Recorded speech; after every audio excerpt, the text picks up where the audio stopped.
Let's briefly go over the first five books again. We learned about the creation of the world. In the first book, do you know there are 66 books in the Bible? Let me remind you, there are 66 books divided into two parts. The Old Testament has 39 books, the New Testament has 27 books. Altogether, that's 66 books and 1,189 chapters. Out of the 1,189 chapters, 929 are in the Old Testament and 260 are in the New Testament. There are 31,102 verses in total. 7,957 of those are in the New Testament and 23,145 are in the Old Testament. For your information, the reason why three-quarters of the Bible is dedicated to the Old Testament is not accidental. In the Bible, there are two especially important books among the 66 in total, and all of them are good, but the key foundational book is the first book of the Old Testament, called Genesis, which has 50 chapters. Then there is the Gospel of Matthew, which has 28 chapters. The Gospel of Matthew is 28 chapters long, making it relatively longer than Mark, which has 16 chapters. Luke has 24 chapters and John has 21. We know this more or less. Now, is the Old and New Testament a separate collection or what? What have we learned? We have learned about the creation of the world, and the most fundamental book is called Genesis, especially its first two chapters. Whoever accepts these first two chapters without any doubt will find it much easier to read the entire book. As it is written in the very first verse of the first chapter, in the beginning God created the heavens and the earth. In the beginning, before anything was created, there was a being, God, and his attributes, his qualities are spread throughout the 66 books. So as we read, we are also learning about God's characteristics and nature in parallel. Who is he? Is he a person or just an idea? Liberal theology has removed the concept of God as a person from the Bible and presented him as merely an idea, giving him a global character and promoting religious ecumenism. That is why you see Muslims, Catholics, and others praying together. This is anti-biblical. This blasphemy is not right. It is not acceptable. God is a person, and as a person, God asks you to live according to the rules he has set. He created this world, this home, and he created it for humans, but ultimately he created everything for himself. Why? I cannot argue with that. Everything comes from him, belongs to him, and strives toward him. The Holy Spirit tells us this in the letter to the Romans. What information do we get from the first book of the Bible, from the origin of the world, the first two chapters? It can be divided into two parts, 40 chapters in total. This book consists of the first 11 chapters and then from chapter 12 to 50. Mainly we learn about the creation of the world, the entrance of sin. We become familiar with the story of the Garden of Eden, how sin entered, and then the first great catastrophe of humanity, what caused it, how it took on a larger scale. And up to chapter 12, we learn about the story of the flood. Here, one family continues, Noah's family, 8 people, who continue the reproduction of humanity, Shem, Ham, and Japheth. And since then, humanity has never been globally destroyed again. So now, we ourselves, today's humanity, all of us, we come from Noah's family, from his 3 sons, Shem, Ham, and Japheth. The multiplication of people comes from these 3 branches. The Semitic line, which is mentioned in the Bible, includes the nation of Israel and the Arab nation. And there are languages scattered across different continents, which can be a matter of debate. Some people consider themselves of Canaanite origin. Canaan was Ham's grandson, and Japheth is considered European. The majority of the population belongs to the Japhethite branch. As I mentioned, the Arab and Jewish peoples are Semitic, and the rest may have been distributed accordingly. Only God knows, but after Christ, this no longer matters. However, history has painted us the correct picture. In school history, they teach us that we come from monkeys, and I have some doubts about that. The nonsense about infusoria and the explosion and Darwin's theory, which claims that man came from apes. Even Darwin himself didn't really know what he was writing about. That book is no less religious and based on faith than on science. By the way, Darwin admitted this before his death, and Macreen heard about it. Yet these same absurdities are still taught in institutes all over the world, and his theory dominates. That's why things are the way they are for us, and all kinds of hardships are evident. So from chapter 12 to chapter 50, the book of Genesis is about one man, Abraham. Why do I mention this? We'll encounter this again in the Gospel of Matthew.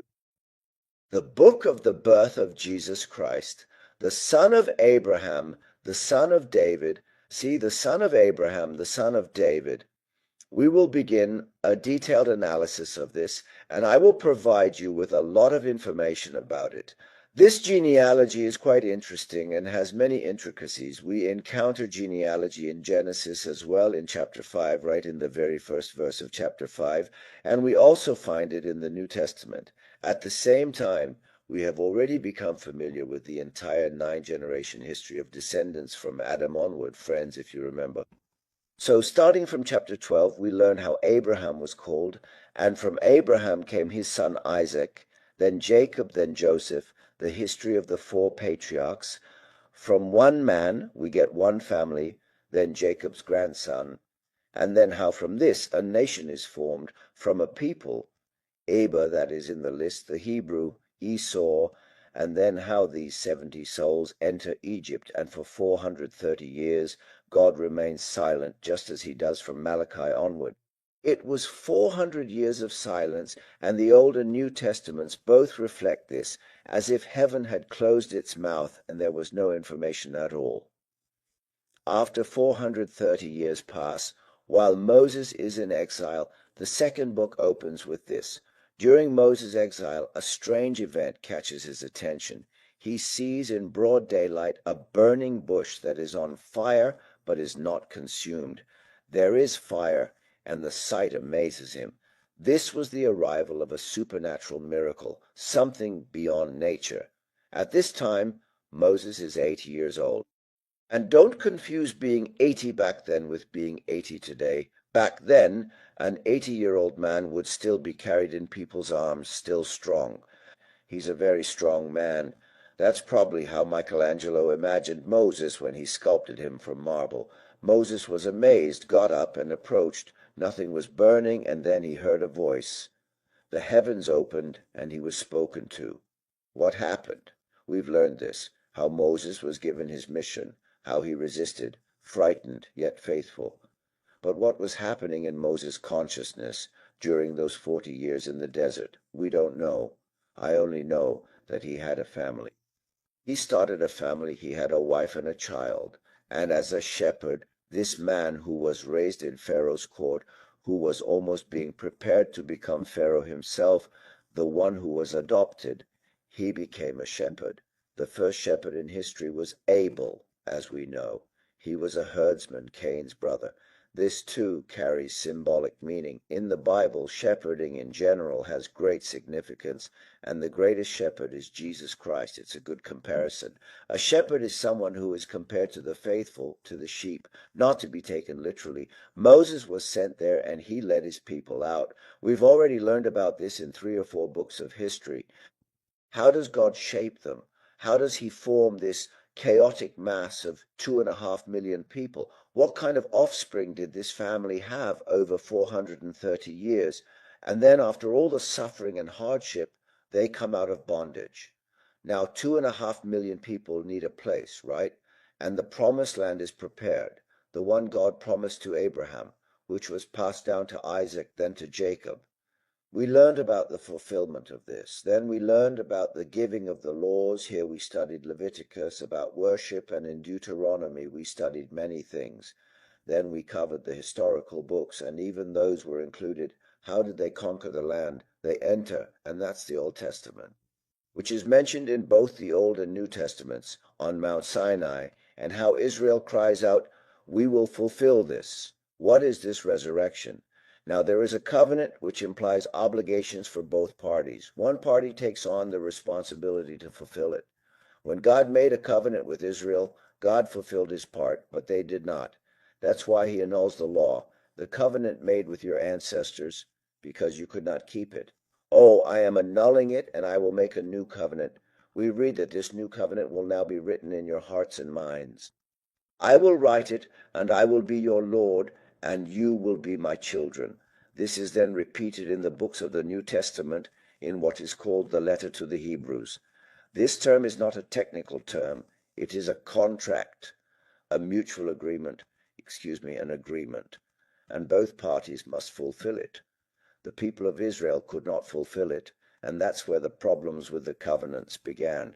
We learned about these problems in the books of Kings and in the parallel accounts, and this is exactly where we stopped, how the kingdom was divided in two in 722 BC.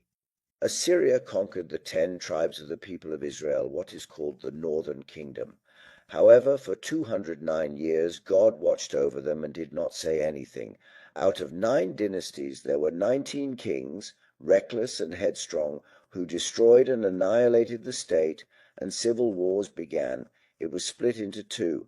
This happened in 922 BC, when after Solomon, his foolish son Rehoboam ascended the throne, and on the other side Jeroboam opposed him.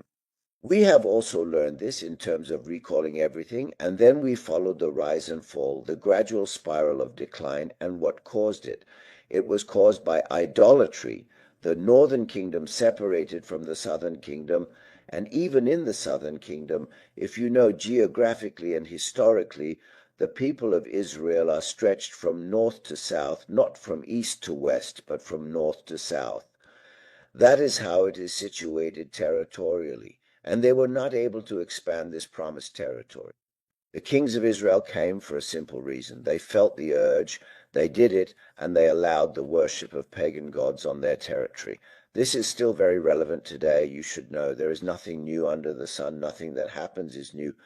God told this to the church. As a result, as I mentioned, after 209 years, in the year 722, the northern kingdom was abolished and exiled. They went away and were scattered.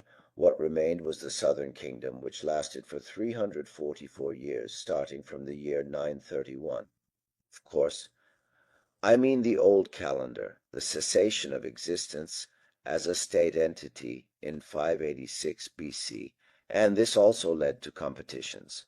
We have also studied this history, especially when we finished the second book of Kings, which in a certain sense was seen from a divine perspective. What we learned from a secular perspective, we saw in the books of Kings, especially the third and fourth books of Kings. Here we paused. An emotional reader might feel a bit sad that both of these states disappeared and were taken into captivity. They went into exile. Jeremiah bids them farewell with tears. The famous lamentations of Jeremiah are also in the Bible. Let's pause here. Now, the last prophet, Malachi, is active in this era. Nehemiah and Malachi are both working during this time. Malachi is the one who prophesies the coming of John the Baptist, the forerunner, meaning he precedes the Messiah. The person of Jesus Christ comes after him with a difference of 6 months. 6 months separate Jesus Christ and John. John prepares the way for him and begins the baptism of repentance. These are the prophets before Malachi, and as I mentioned, Malachi is from 400 BC. Here is where the history of the Old Testament ends. Now, if we try to establish a chronology, though it's somewhat approximate, friends, and based on the Bible, I can tell you that from the creation of the world to the flood is 1,656 years. However, in some places, 2,000 years is mentioned for the flood. 2,000 years is enough time for significant human reproduction, especially under good conditions and with long lifespans. You know that the ancient patriarchs lived 930, 950, 966 years. So people lived for 500 or 600 years like that. But then, as sin spread throughout history, as a result, the lifespan gradually decreased and started to decline to 120, 110, 147, 175 years, and then later to 60. When we get to the history of the kings, which is around the 10th or 11th centuries BC, the kings' lifespans are already very short. David lived 70 years, and some lived around 60 years. Solomon and the others, some lived 50, 55, 10, or 20 years. Lifespans shrank even more. Today we are at about the same level. No one on earth lives to be 150 years old. Maybe somewhere we might find a last Mohican who reaches 105 or 110 years. I don't know. But now that would be a truly unique case. But even then, their mind probably doesn't function, and nothing else works either. They would be non-functional. The biblical age for a human life was set at 70 years, and if one is healthy, then 80 years. If someone at that age still retains their faculties, can speak and so on, beyond that, if an elderly person can talk without making mistakes, that's a rarity. For example, in Georgia, there's Nodar Natadze at 89 and Mariam Lord Kipanidze at 90. When they speak, they still talk. Sometimes people don't call it great wisdom, but it's still pleasant. People of that age aren't led by the hand, and they don't trouble a group of 5 people like an army. Shiolashvili, for example. These people sit and talk, have good memory. Maybe their hearing is a bit diminished, but that's the maximum. But people of such age and condition, there aren't any left, not just in Georgia, but anywhere. Time thinks just a little, you see. This is the result of a sinful nation, my friends, and it's very sad. A person lives only a short while. We spend our lives in foolishness, and then suddenly we look back, and 60 years have passed behind us, and we realize how many things we still have left to do, how much we didn't manage to accomplish. We don't have time for love, for our loved ones. The phrase, "I don't have time," has appeared. Wives don't have time for their husbands. Everything has shrunk. Both don't have time. Young people don't have time for each other. Some are here, some are gone, some are just in the wind. Relationships are now through computers. We're in a completely different dimension. Stress is a puzzle. After all, as a result of collective stress, people either take medication or, if they don't, they bark. We live on a planet of barking dogs. Forgive me for the comparison, but what can we do? Sometimes we have to describe our dirty nature this way, otherwise we won't understand the grace of Christ. So, after Malachi, the heavens were silent, nothing was announced, nothing happened, and then suddenly the doors opened. Why did I say the main book is the New Testament, the Gospel of Matthew? Because there we see that the book begins with the birth of Jesus Christ. What was happening during those 400 years? I'll tell you that too, so you have the information. Maybe the timeline will interest you, and you'll look it up later. So, in the East, there were 3 powerful empires that dominated the world. These were Assyria, Babylon. This is what we learn, and what happened in relation to Israel we studied. The Assyrian Empire lasted 120 years, then Babylon, the Second Babylonian Empire, lasted 70 years, and then Babylon itself was conquered by the powerful Persian Empire, and this was in the East. The most influential state in terms of power, but Egypt was still a force to be reckoned with. Egypt was not yet on its last legs, and we stopped there.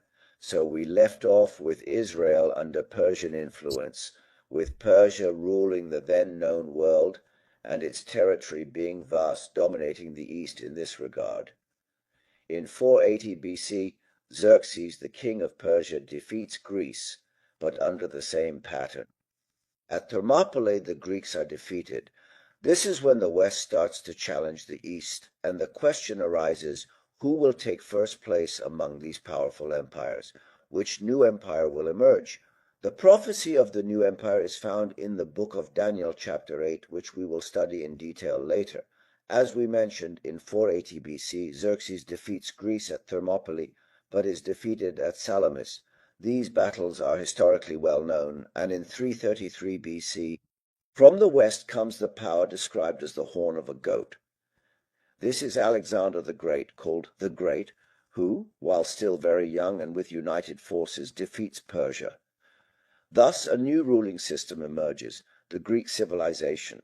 Power shifts from the east to the west. In 332 BC, Alexander the Great enters Jerusalem, and this prophecy is fulfilled. He does not destroy Jerusalem. They bring him the book of Daniel and tell him, "Here it is, written about you."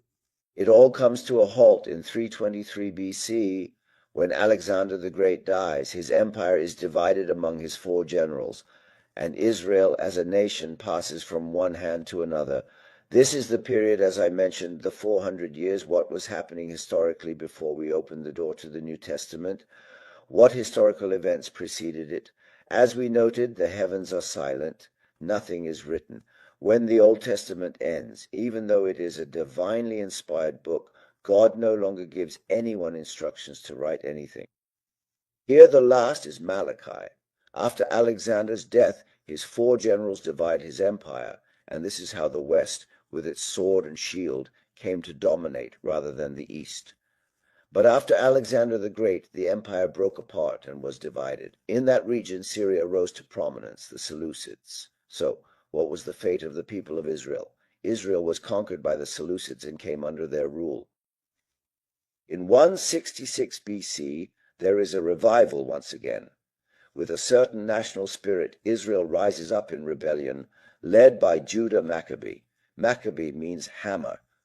As a result, they celebrate victory, and from the dynasty of the Maccabees, the last king is Antigonus, whom Herod kills and then becomes king himself. But I'll skip over some periods so you don't get lost. In 63 BC, Pompey conquers the region. Rome had become powerful by then.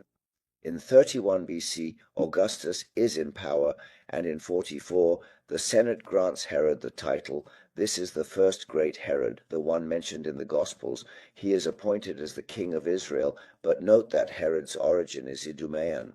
Idumea is Edom, so he is a descendant of Esau. Just look at the state the people of Israel had fallen into, a real tragedy. He was a terrible person, showed no mercy to anyone, was extremely jealous, and wouldn't let anyone take his place, even killing his own children. Well, that's a whole story in itself, and I won't tire you with all the details. In 4 BC, it is under such circumstances that Jesus Christ is born around the year 0. For 104 years, what was happening culturally and politically? During this 400-year period, 4 influential parties emerged: the Pharisees, the Sadducees, the Scribes, and the Herodians. It is within this context that we now find ourselves in the New Testament, a depressive historical background that we should imagine, otherwise we won't understand everything that follows. For example, the heavens opened, and the evangelist Luke tells us that Zechariah, while standing at the altar during a service in Jerusalem, the angel gives him the message, even though they are both advanced in age and have no children. He tells him, "You will have a son, John the Baptist." This is the moment when the voice is heard, the heavens open, and the records of the New Testament begin to be written. It is precisely in this era that the entire history of the 27 books is written. There are 40 years in the new era, and to give you an approximate timeline from year 40 to 90, somewhere in the 1st century, all of this comes to an end. The last book is Revelation.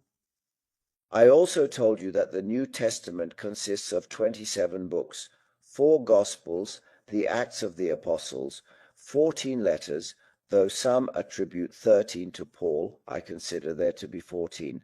And not only that, but also 2 letters of Peter, and then, as you know, others as well. I don't want to rush through this now. What I want to tell you is that the main book in the New Testament is the Gospel of Matthew. Matthew is unique, first of all, because without considering the Old Testament, we cannot understand the scattered quotations in this book, when and in what context Matthew, inspired by the Holy Spirit, uses them. This tax collector, Matthew, yes, the tax collector who, in chapter 8, calls himself unworthy in his own book, in chapter 9, verse 9. Let's make this topic interesting so that in some way you come to love this book, because for many it is close to their hearts, and I'll tell you why. I myself once held it close to my heart, and when I first opened the Gospel, the genealogy in Matthew caught my attention. Except for Luke, no other Gospel contains a genealogy. You won't find it in Mark or John. I'll explain separately what purpose it serves, and if we find this key. The key is in the genealogy. Chapter 9 is beautiful to read, and what is the significance of this genealogy? Why does the book begin with the book of the birth of Jesus Christ, the son of Abraham, the son of David? The Gospel is unique in that it contains over 600 citations from the Old Testament. Nowhere else are there so many Old Testament references, not even in the Reign. Next, it's interesting. Why are there four Gospels? Because they are sent to the four corners, to four civilizations. Matthew is for the Jews, for the people of Israel. Mark is for the Romans, the Roman Empire at that time. Luke is for Greek civilization, and John is for the Eastern mystical philosophy for that sphere. We will cover each of these separately later. As I said, there is a lot to talk about, but I don't want to tire you out.